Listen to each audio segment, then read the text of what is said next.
Welcome to episode 42 of the Long Game podcast. Today we are talking about the power of leaning in relation to relationships and business. And there's a lot of gold on this. We've been blessed to be educated by some incredible humans over the past few months about this, and I guess the education of life. But the power of leaning in compared to, let's say, the opposite of not saying anything or not doing anything about it. Can you relate? Mr. Michael Cooper in the house. I'll just open with that. Can you relate to that, Mike? What's your experience? Anything in your life that's happened recently where you've seen the power of leaning in? I can definitely relate it to relationships. I'll talk about that in a sec, but handing it over to you, the power of leaning in. I think we're constantly faced with it. It's both sides of the equation. I've done leaning in when on difficult conversations and hard conversations that I didn't want to have. More often than not, it turns out to be a lot easier, a lot less painful, and a lot more efficient when I do, as opposed to the times where I haven't, and I've sat back and was fearful, and I feared the unknown, I feared the outcome, I created stories in my head, and half of the time they don't ever manifest and become reality, but the longer I left it, the worse it got. I think just on that, if we just have a column, one positive, one negative, leaning in versus not mentioning a thing, straight away there, saving time. I mean, that's priceless at the end of the day. You ask anyone on their deathbed what's the most valuable thing that they've ever had, and it would be time. Yeah. So, yeah, that compared to the opposite of that. What's the bonuses of positive aspects of leaning in here, Mike? I would suggest always leaning in, no matter how uncomfortable, how difficult it is. Yeah. I, if I was to do that chart for you and do a column of which one was better, which one was worse, I think 100% of the time it's always better. Always Even better. when I've made a mistake, or Yeah. even when I didn't get it right, or Yeah. even when it wasn't perfect, it was still Yeah. better than, because I'm putting a down, when I wait, I'm putting a down payment on something that may not exist or may not occur. Yeah. I'm stressing for 3, 4, 5 weeks. I'm getting to a point of critical mass where I can't deal with the internal pressure anymore. And then I potentially become reactive, Yeah. where I could have dealt with it in a responsive manner had I chose to lean in, had I chose to step into the uncomfortable or the discomfort. I often use that phrasing, discomfort is in our body, we have a level of unease or dis-ease in our body, but when we run those words together, that becomes dis-ease. So the longer that I sit in that dis-ease for, I Yeah. create disease in my body, Yeah.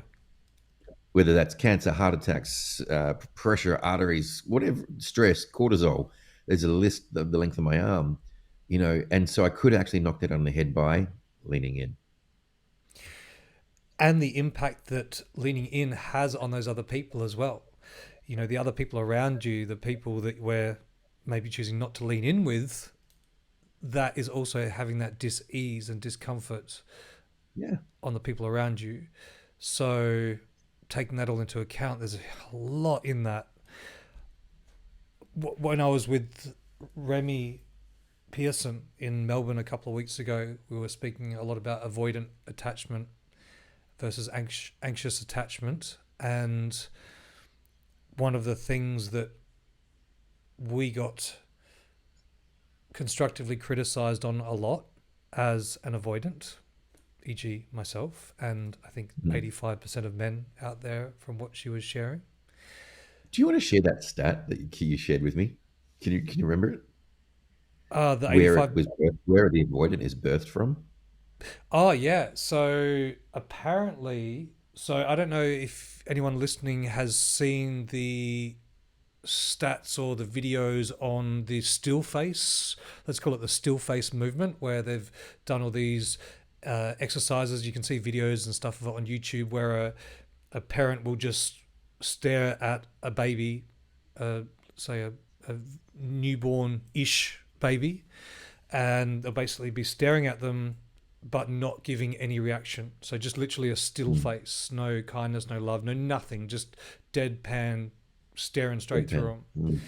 And these kids go through all the motions of losing their shit and literally, crying, screaming, wanting all the things, and they go through this whole thing. Often they'll defecate themselves and be so traumatized, but the traumatization of the long term of that effect on the child is basically they become an avoidant.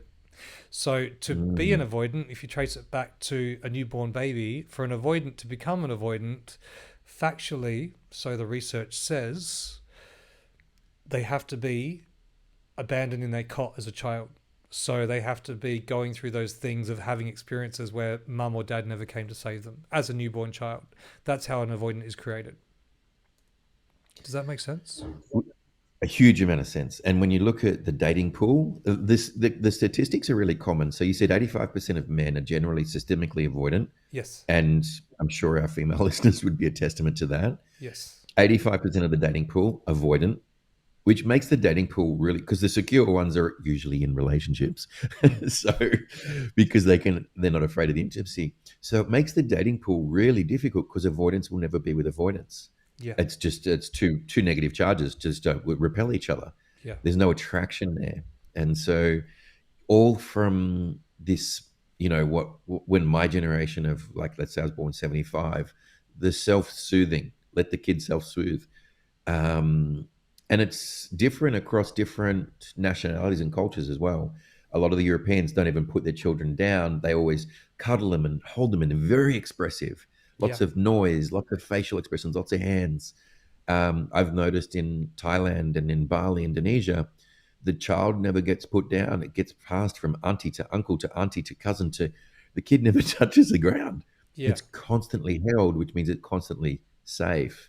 Yeah. And so in the Western society, they would close the door and say, "Hey, you figure it out." He's like, "What? Yeah. Just arrived on this planet. What are you talking about?" Yeah. Crazy, crazy. It is crazy. And that avoidance, now playing the game 45 years later myself, leaning into uh, dating anxiously attached partner, this skill we have as an avoidant to lean in is potent. And Yeah. I got my ass kicked in a lot of ways last, a week and a half ago at that experience with Remy in the most beautiful, profound learning kinds of ways Mm, on all the ways I could lean in. And I got to practice it. I got to practice leaning in over and over and over. And all those times when I've checked out by literally be going like, too hard, I'm out in mm, any essence of the energetics of that, from something really obvious to something really subliminal and not so noticeable, in a way I might say something or have a mannerism or body mm. language, deadpan, still Yep. face when your partner's Wow. speaking to you, coming at you, and you're giving that still face right back at them. Mm, That's mm. super traumatizing for an anxiously attached person. Yes. Yeah. Which drives them to be more anxious, which drives them to be more clingy, which is the last thing that the avoidant needs. And it's Yeah. this self-fulfilling prophecy of tension and conflict. Yeah. Crazy. So having those skills to interact, to lean in no matter what. And yeah, there was something that hit really hard when I was listening to Remy a few months back about, it was like a child, sometimes when let's say a child's like hitting you or something as a fully grown adult, and you just kind of want to give them a smack or something back, right? Mm, And the thing that Remy said in that moment, this is probably a really touchy subject for a lot of people. She's like, but it's a mm, child. At the end of the day, it's a fucking child. And you're an adult. mm, So what the fuck are you mm, going to smack them for? Like, mm. I'm not talking about the learning, I'm not talking about a way to teach them how to learn the lesson, but there's, I believe there's a much better way for the child to learn the lesson. Yeah. And I'm not Yeah. even talking about that. I'm talking about the energetics as a person and as a parent. When you have that overwhelming thing to, uh, smack your child or lose your shit at your child, that is a great example of an avoidant not leaning in. It's a great Mm. Wow. example of someone who's lost their shit and now Mm. basically coming from fight or flight Yep. to, as opposed to the opposite of that, which is say one of Remy's incredible lessons that I've learned is the pause, incorporating the pause.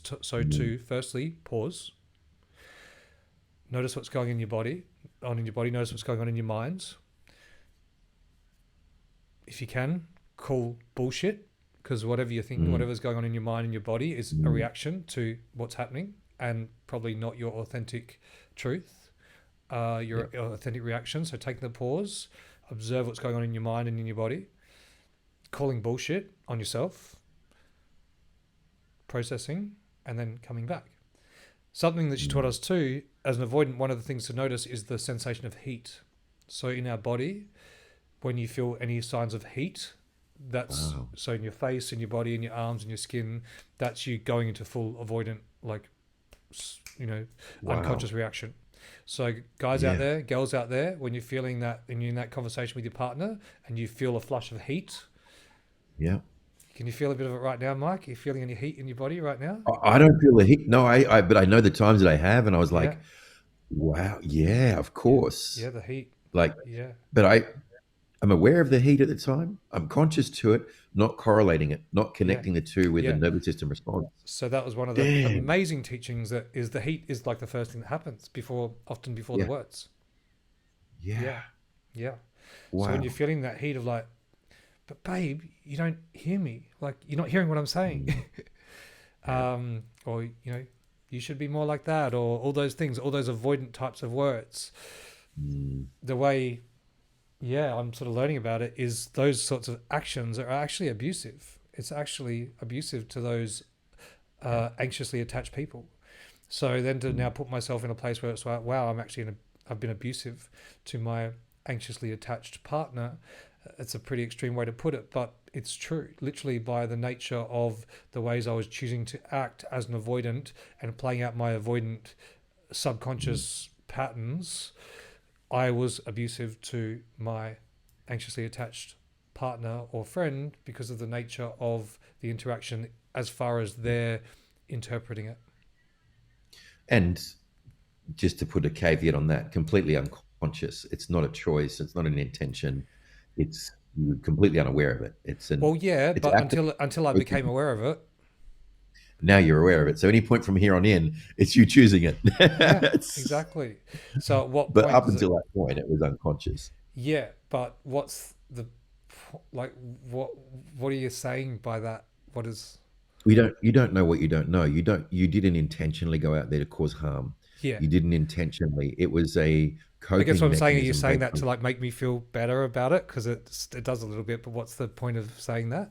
Yeah, no, that's why I'm saying it. Like I'm Yeah, not saying you just didn't go out there and intentionally try and hurt someone. hundred You were percent. unaware of what you were doing. You thought I'm being completely regulated. I'm being completely controlled here. I'm not being reactive. I'm Mm, actually doing everything that was taught to me from the age of one onwards, and yeah. this is normal and common and very familiar. This is Mm, what I believe to be healthy. Until it's written, then you see the other side of that coin, and you're like, yeah. oh, I didn't even know how this was received. And the And so relevance, that's huge, man. And bring it up in front of, I think there was sort of maybe 30 other men that were in that room with their partners, or some of them traveling solo, uh, was to say that. Like I literally spoke that into the microphone in front of everyone because I kind of mm, wanted to do it too. I wanted to lean in to that and really say about that self of that abusive thing, because it landed with, there was tears galore. Like yeah, the men exploded with tears, including myself, just because to be mm, like, oh, I've actually been an abuser here without even knowing yep, that I yep, have. I was literally unconscious to it. So what a beautiful learning to have. So now I, in those feelings, I'm leaning into the mm, conversation with a new softness of, anytime you say, yeah, I understand, mate. That is an avoidant abusive thing because you don't fucking mm, understand. You've got no idea what's mm, going on in that anxious person's. For us to understand a speck of what they've been through, to have that anxiousness, that means they've had people basically checking out on them their whole lives. yep, Right. So when you say, I understand, babe, that's like basically saying screw you. And you think you're yeah, being good. You think you're being like, oh, but I understand. Like I'm a good person. yep, Abusive. yeah, yeah, yeah. Mm. I think the way you did it is the strongest and most profound way to transmute any form of mask or Yep. pattern or behavior is to stand up and own it in a workshop environment where it's a safe container, everyone's in a similar frequency, everyone's in alignment, and we're here for a reason, like to Yeah. change, transform, form, or transmute. I've seen some people do it on social media, and truthfully, that's just clickbait. Fucking please like my post and tell me how good I am for owning my shit. No, that's bullshit. What you did was in a very solemn way, in front of your peers in this sense, and in Mm. front of one of your mentors and your partner. I need to claim this so it can loosen the grip on me, so I can let go of this because you're not going to let go of it otherwise. Yeah. But Yeah. that's done in a healthy way. It was Yeah, almost bringing it in a way that I knew that I wouldn't forget it. I really wanted that extra thick icing on the cake to just yeah, drill it into me to get up and say that in that moment. And yeah, it's interesting. I think some people, I believe it's possible that they wouldn't choose to bring their partner into a situation like that, to a workshop like that, because it's just too scary. Like it could just bring up oh, too much. for an avoidant, that's near impossible. Yeah. It it's just the idea of self-reflection, the idea of being seen, the idea of being found out, the idea of intimacy. For an avoidant is like Mm, that's trauma. yeah. That's trauma in and of itself to be confronted with that. So to actively choose it and say, I'm not only going to do that, I'm going to take my partner with me and Yeah. be, let's call it, exposed or Yeah. challenged or Totally.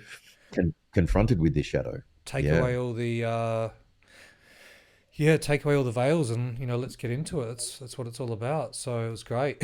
It's huge. What a journey. And the depth of communication and transparency and safety since then, because there was parts of me that wasn't feeling fully safe to communicate, not in that workshop, but at times with my beloved leading up to that, and at times in relationships throughout my life, mm, that to really have that freedom to speak completely openly about all and anything that may come up, and that's from anything relationships, anything with finances, anything with business, anything with dreams, anything with differences in opinions, anything of any of those natures, and the massive rest of that list. To be in that mm, position is very special, yeah, and the journey never absolutely. ends.